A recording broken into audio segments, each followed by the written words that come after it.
So we're coming now in our studies to look at the life of Joseph. And just to recap the situation so far, God created a good world for humanity to live in relationship with him. And Adam and Eve rebelled against God and rejected his way, and through the fall, the relationship with God was broken and humanity went out into the world. And we saw how the flood is an image of how God punishes sin and how sin gets out of control and how God is going to make the world anew. But we also saw that the flood by itself was not sufficient to truly make the world anew because the problem of sin remained. So God called Abraham apart from the world, and through Abraham's family was going to bless the world. Abraham had his promised son Isaac, Isaac had Jacob, and then Jacob had the 12 sons, who then became the 12 tribes of Israel. And so now we're going to consider the life of one of those sons, Joseph. God is creating images throughout the Bible about the gospel that is to come in Jesus. And that is what we find here with the life of Joseph. And as we look at the life of Joseph, the lesson I really want us to learn from this talk today is that God uses evil actions and intentions for his own purposes. So that's the main takeaway lesson. To consider this, I want to look at it under two headings. Firstly, that providence is not always obvious, and secondly, to consider how Joseph is an image of Christ. So on the first point, that providence is not always obvious. Providence is the word we use to mean God's acting out his plans in the world, of his control of what goes on in the world. And unfortunately, Christians often use providence as a more holy alternative to luck. When we see that something's worked out well, we say that was providential. Or when we look at a situation and think, oh, well, I'm glad it turned out that way. God must have been looking after me in that situation. One example my RE teacher gave was how his car had a flat tyre when he was driving along, so he had to stop. And then a little way down the road, a tree fell down. And he said, well, if I hadn't got the flat tyre then, I'd have been crushed by the tree further down the road. And that is how people often think of providence, that it's God working in their lives to make things a little bit better. But if we limit our view of providence to this kind of working in our lives, if we think that it's only when something works out well that it's God involved, this leaves us with a very big problem. Because what about all those times that things don't work out well? Are we to say, well, God wasn't being providential then, that things were out of God's control? This idea that providence is God helping us out by little acts in our lives also goes against what we see in the Bible, where things often don't work out very well at all for God's people. If it is just the positive things we see, then how do we distinguish the acts of God from simply being acts of coincidence? So if we are to have a biblical understanding of providence, we need to recognise that it's when things are going badly and when we see evil happening that this is also God's providence. And we certainly see that there was a lot of evil happening to Joseph in his life, with his betrayal by his brothers, being sold into slavery, and then the false allegations which landed him in prison.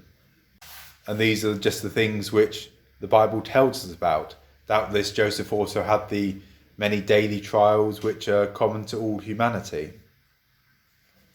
So we need to be prepared to say with the prophet Habakkuk, who said, although the fig tree shall not blossom, neither shall fruit be in the vines, the labour of the vine shall fail, and the field shall yield no meat. The flock shall be cut off from the fold, and there shall be no herd in the stalls. Yet I will rejoice in the Lord. I will joy in the God of my salvation. The prophet is saying here that although all around us we see disaster and things going wrong, even if everything seems to be going badly, even then we are to rejoice in God. Because, as we saw when we looked at creation, God works through time. He doesn't simply create the situation he wants to see in the world, but he works progressively to arrange that. And this can often take a long time to happen. When going through the life of Joseph, we see that at the time when he was sold into slavery, he was about 17 years old. Then he was in Potiphar's house for a while and things seemed to be going well. And then he was thrown into prison. Even after he had given the interpretation to the butler's dream and asked the butler to speak to Pharaoh, it was then 2 years between the butler being restored to his position with Pharaoh and then the butler actually commending Joseph to Pharaoh. So within that time, Joseph doubtless thought that he had been forgotten about and he was being left there to rot. And it wasn't till Joseph was 30 that he stood before Pharaoh.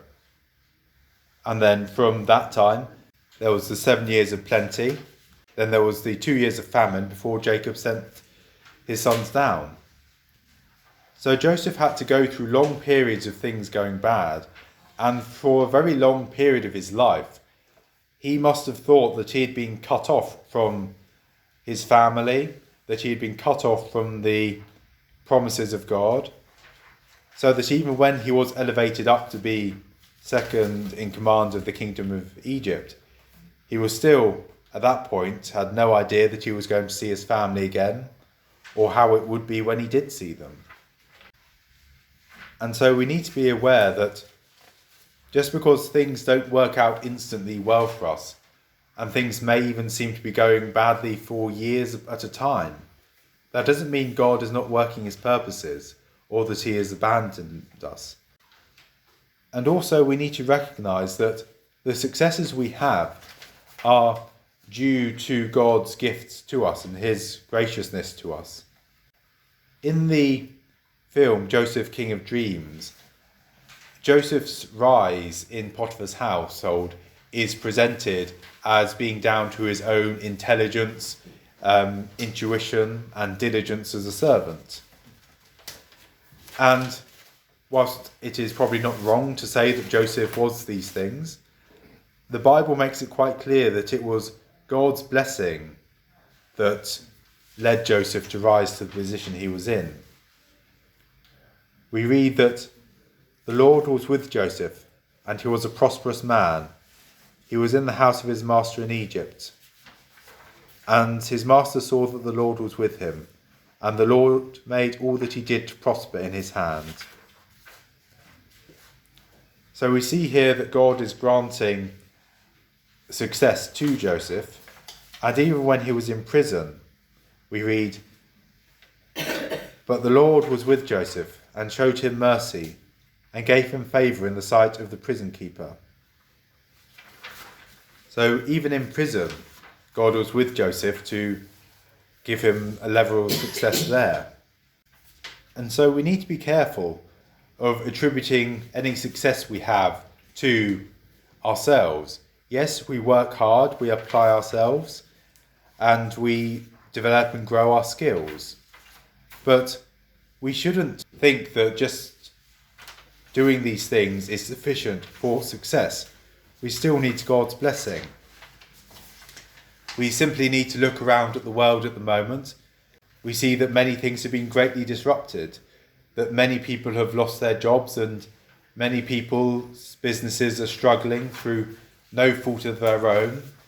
They are simply facing impossible circumstances. And to a certain extent, it doesn't matter how diligent, how careful, how hard-working you are. Life can still knock you down. It's only God's preservation which enables our efforts to be successful. And so we shouldn't look at those who are less successful than ourselves and think it is because of what we have done that we are in a better position than they are. And neither should we despair if we find that everything we do is failing, because it may simply be that God is working a greater purpose through us. Neither should we despair if we find that we are flawed and we have faults in us. As we have said, Abraham's family was the family of promise. It was the family that God had set aside as his special people for him. And so we might expect these people to be particularly upstanding, to be particularly moral. And yet what we read in Genesis is a very different account.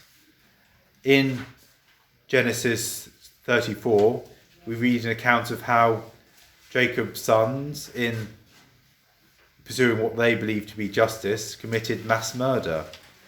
And in Genesis 38, if you read through it, we see that their lives were extremely ambiguous, and it's very hard to see who is supposed to be acting rightly.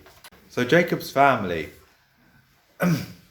this chosen family, this chosen people of God, were just as messy, if not as flawed as we are.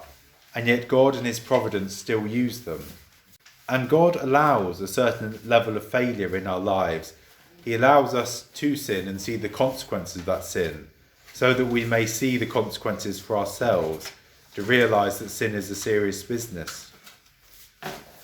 We see that after Joseph's brothers came back and reported him dead and presented Jacob with his coat as evidence, that Jacob entered a serious period of mourning.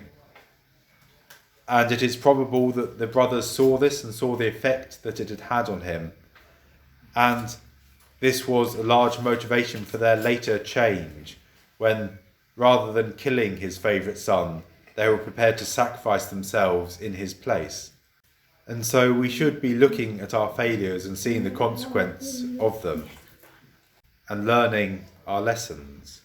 So those are some of the ways in which providence is not always obvious to us. That providence is not obvious because in the short and even the medium to long term, things may seem to be going very badly, and yet God is working his purposes.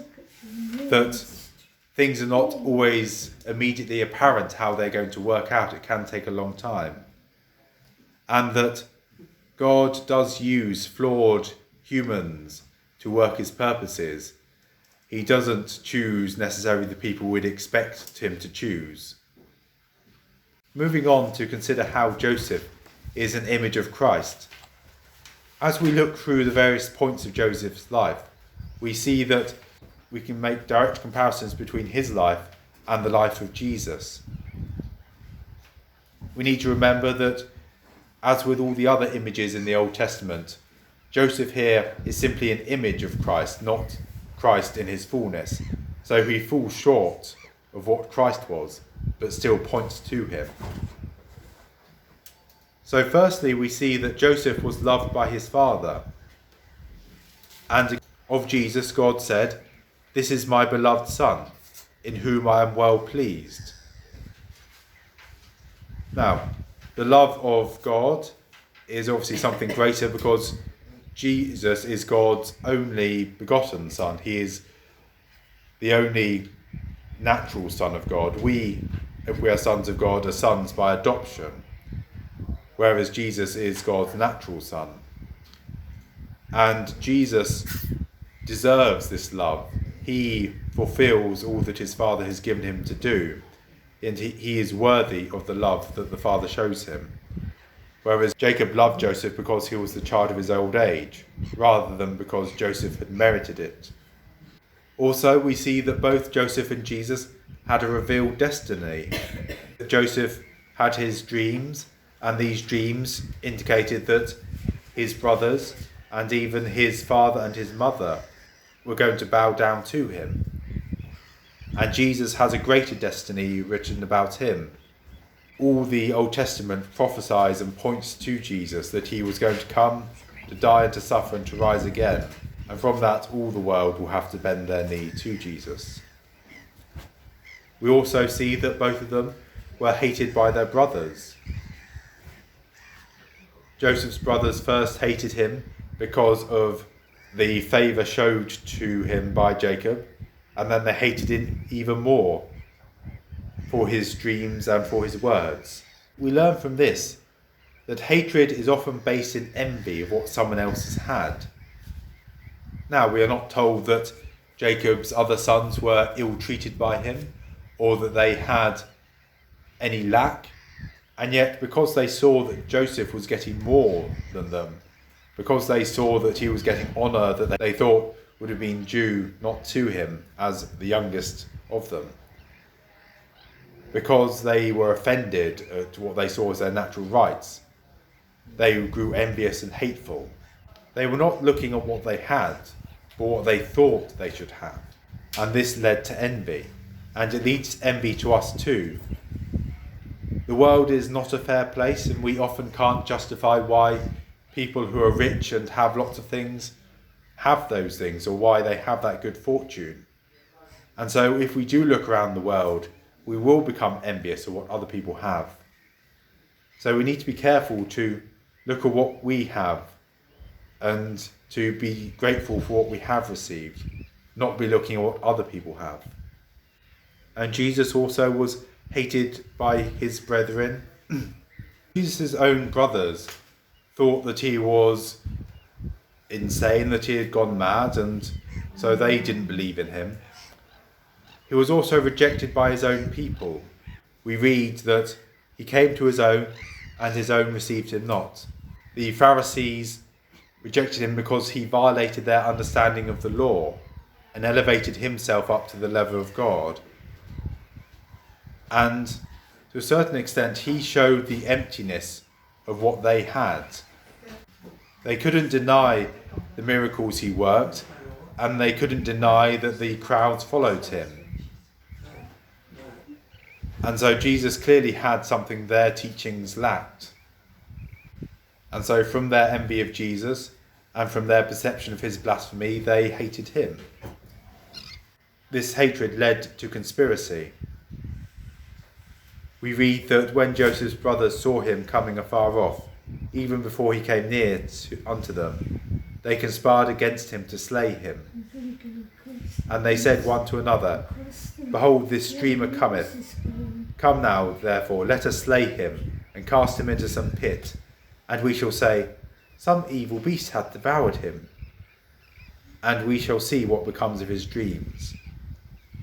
So we see that Joseph's brothers, they planned to kill him and dispose of him, and then they thought that that would put an end to all his dreams, and that their annoyance and their nuisance would be gone. And we read of the chief priests and the Pharisees, when they were discussing Jesus, they said, What do we? For this man doth many miracles, and if we let him thus alone, all men will believe on him. Then from that day forth they took counsel together to put him unto death.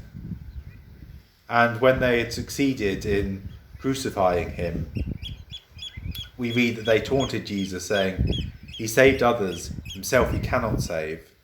The Pharisees here planned for an opportunity to take out Jesus, and they believed that in so doing they would destroy him, and they would put an end to his teachings and to his following, and that he would be unable to save himself, little realizing that it was through their very action that he would triumph. We see also that both Joseph and Jesus were sold for silver. Joseph was betrayed for a price of 20 silver pieces by his brothers to the slavers, and Judas Iscariot betrayed Jesus for 30 pieces of silver. And both Jesus and Joseph were innocent, and yet they were punished. Joseph protested his innocence and nevertheless was cast into prison and remained there for years, whereas Jesus had done nothing worthy of death, and yet he still suffered, the just for the unjust. And despite both of them suffering, both were raised to glory. Joseph was raised up by Pharaoh to be second in the land, and Pharaoh honoured him. We read, Pharaoh took off his ring from his hand and put it upon Joseph's hand, and arrayed him in vestures of fine linen, and put a gold chain about his neck, and made him to ride in the second chariot which he had. And they cried before him, Bow the knee, and he made him ruler over all the land of Egypt. And so Joseph was raised from rock bottom to being second in the land of Egypt, and yet even this is nothing compared to what Jesus was raised from being killed on the cross, one of the worst ways a person could die. Then he was raised up to glory. We read, Wherefore God also hath highly exalted him, and given him a name which is above every name, that at the name of Jesus every knee should bow. Both Jesus and Joseph, by their life and suffering, saved others from death. When discussing God's purpose, Joseph said, For God did send me before you to preserve life. For these 2 years hath famine been in the land, and there are yet 5 years, in the which there shall be neither earing nor harvest. And God sent me before you to preserve you a prosperity in the earth, and to save your lives by great deliverance. And of Jesus we read, Surely he hath borne our griefs and carried our sorrows. Yet we did esteem him stricken, smitten of God, and afflicted. For he was wounded for our transgressions, he was bruised for our iniquities. The chastisement of our peace was upon him, and with his stripes we are healed. Isaiah here is saying that through his suffering, Jesus was going to heal us. He was going to bear the punishment for our iniquities. And Jesus could only do this because he had lived a lawful and holy life before God. So by his life and suffering and death, Jesus saves us and preserves us for a new life, just as Joseph, by his life and suffering, provided a means of salvation from the famine, and Jesus provides a means of salvation from death and sin. And both of them offer forgiveness. Joseph offered free forgiveness to his brothers, saying, Now therefore do not be grieved nor angry with yourselves that ye sold me hither. So this was what he initially said to them, and yet we saw that years later, after Jacob had died, that his brothers came to him once again asking for his forgiveness, invoking the instructions of their dead father. And this grieved Joseph to see that they needed to go to such a length and that they hadn't fully accepted his forgiveness of them. And so once again he forgave them. And similarly, Jesus is offering forgiveness to us for our sins. We read, In whom we have redemption through his blood, even the forgiveness of sins. He is offering a full and free salvation, and it will grieve Jesus if we fail to take hold of this salvation that he offers.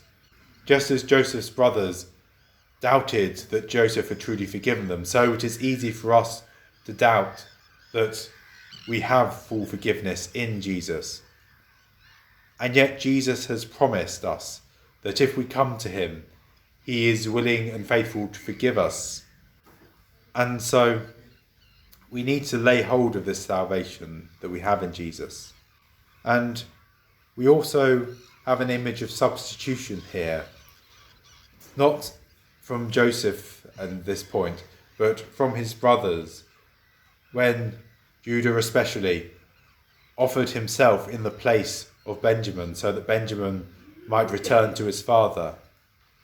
Judah here was offering himself as a substitute. And similarly, we see that Jesus offers himself as a substitute, saying, I lay down my life for the sheep. To conclude, we have seen how God uses evil actions and intentions for his own purposes. In the life of Joseph, despite the evil intentions that his brothers had towards him and the evil intentions of Potiphar's wife, God used these to make sure that Joseph was in the right place at the right time in order to save the Egyptians and his own family and other people from the surrounding nations from the famine. And we have seen that Joseph in his life is an image of Jesus. And Jesus, through the evil and the bad intentions and actions of people towards him, through his life and suffering, is able to provide salvation from sin and death. And so let us bear this in mind. Let us realise that providence is not always obvious in its actions. And simply because we cannot see how God is working in our lives at a point in time, that doesn't mean that he isn't.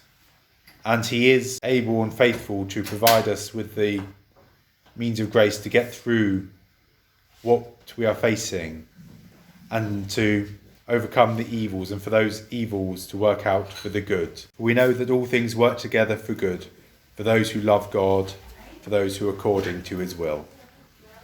Thank you.